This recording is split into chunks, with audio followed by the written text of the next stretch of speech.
Amis Cancer, bonjour, j'espère que vous allez tous et toutes très très bien. On se retrouve pour votre guidance, pour vos énergies concernant la semaine du 3 juin 2024. Alors qu'est-ce qu'on a? On a la percée, on a la solitude. Quand je vois un peu le tableau qui est sorti cette semaine, ça va être un peu en dents de scie. C'est-à-dire qu'un coup, vous allez être très expansif, vous allez sortir de votre coquille et de temps à un autre moment, pardon, vous allez plutôt y re-rentrer.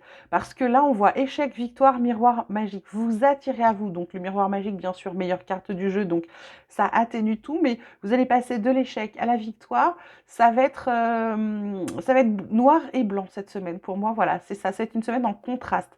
Dans vos points forts, on vous parle du papyrus, on vous parle de nouveaux départs, on vous parle de nouveaux départs. Qui va être, j'ai envie de dire, plus fluide. Mais c'est peut-être pour ça, vous avez besoin de ces périodes où vous lâchez ce que vous avez à lâcher. Et puis d'un autre côté, ça peut être aussi le fait de je libère et je suis dans l'introspection. Ça peut être également ça cette semaine. Du coup, parfois, ça fonctionne et parfois, ça fonctionne pas. Donc, on recommence. C'est peut-être ça pour vous cette semaine. Donc là, votre point fort, c'est d'être capable de rebondir pour pouvoir prendre un nouveau départ ou pour prendre des nouveaux départs, des nouvelles décisions, des nouvelles habitudes, d'accord?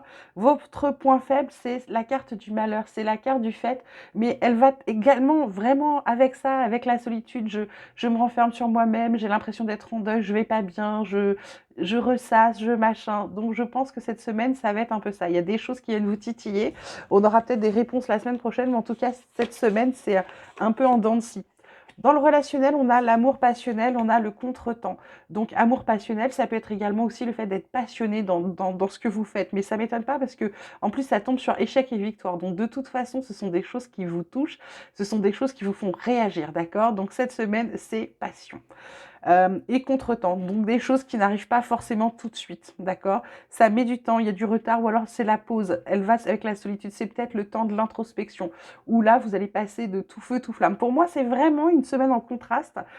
Toutes les cartes sont assez d'accord là-dessus.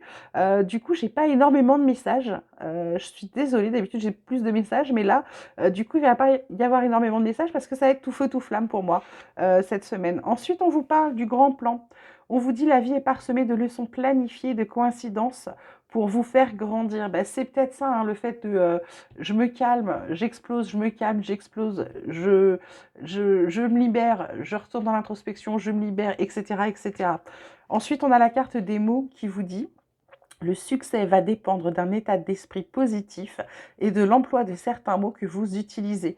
C'est pas étonnant parce que si vous décidez que ça ne va pas dans vos points faibles et que vous vous laissez aller à la négativité, forcément le négatif arrive comme d'habitude, ok? Et puis on termine, mais ça m'étonne pas, on vous parle de travail indépendant. Moi je pense que ce que vous avez à travailler pour vous, alors bien sûr pour certains ça va être le fait de se mettre à leur compte, mais comme là on a cette carte de solitude, on a cette carte de tout feu, tout flamme, noir, blanc, il n'y a pas de nuance cette semaine. J'ai plutôt l'impression que pour le coup, ce que vous avez à travailler pour sortir de cette période de ça va pas, ça va pas, c'est vous. Il n'y a que vous qui puissiez faire ce travail-là. Et ce qu'on vous dit aussi, prise de conscience et révélation. Je pense que vous allez vous rendre compte que vous passez du coq à l'âne tout le temps, que vous êtes en nuance. Et là, du coup, ça va vous permettre d'avancer. Une fois que vous aurez fait cette prise de conscience, ça va être beaucoup plus fluide pour vous et vous allez pouvoir repartir sur cette carte de nouveau départ et de le faire dans la fluidité. D'accord? Voilà mes cancers, j'espère que ce tirage vous aura plu, qu'il vous aura parlé. Je vous souhaite une magnifique semaine. Vous prenez grand soin de vous surtout. Je vous embrasse très fort et je vous dis à très vite.